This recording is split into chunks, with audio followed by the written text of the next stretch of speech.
Daily Words of God.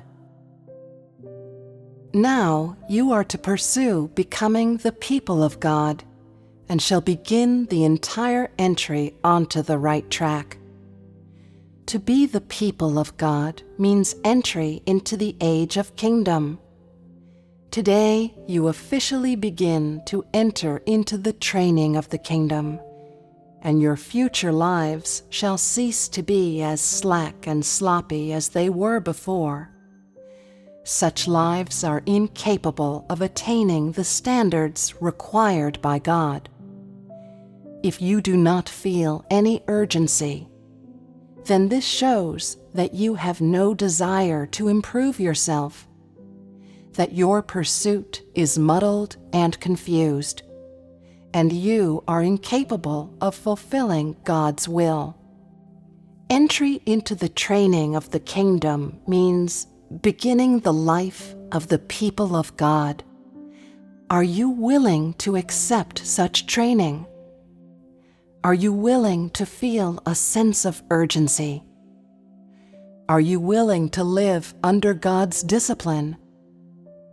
Are you willing to live under God's chastisement? When God's words come upon you and test you, how will you act?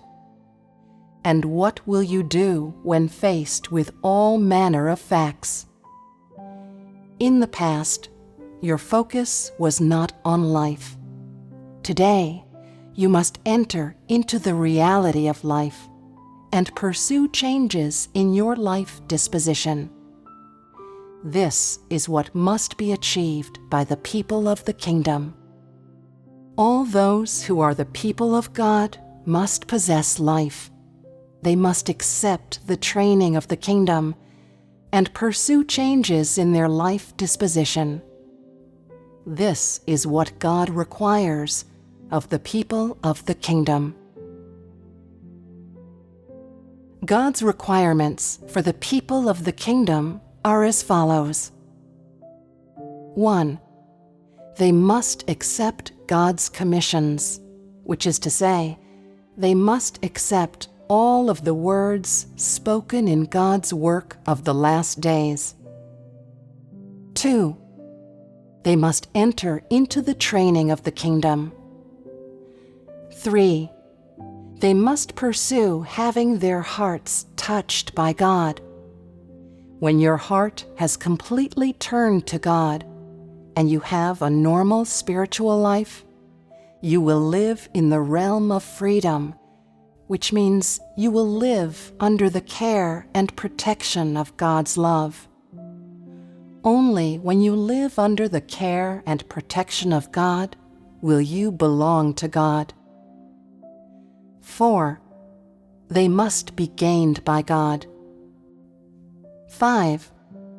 They must become a manifestation for God's glory on earth. These 5 points are my commissions for you. My words are spoken unto the people of God, and if you are unwilling to accept these commissions, I will not force you. But if you truly accept them, then you will be able to do the will of God. Today, you begin to accept God's commissions and pursue becoming one of the people of the kingdom and attaining the standards required to be the people of the kingdom. This is the first step of entry. If you wish to fully carry out God's will, then you must accept these 5 commissions, and if you are able to achieve them, you will be after God's heart and surely made great use of by God. What is crucial today is entry into the training of the kingdom. Entry into the training of the kingdom involves the spiritual life. Previously, there was no talk of the spiritual life, but today, as you begin entry into the training of the kingdom, you officially enter into the spiritual life.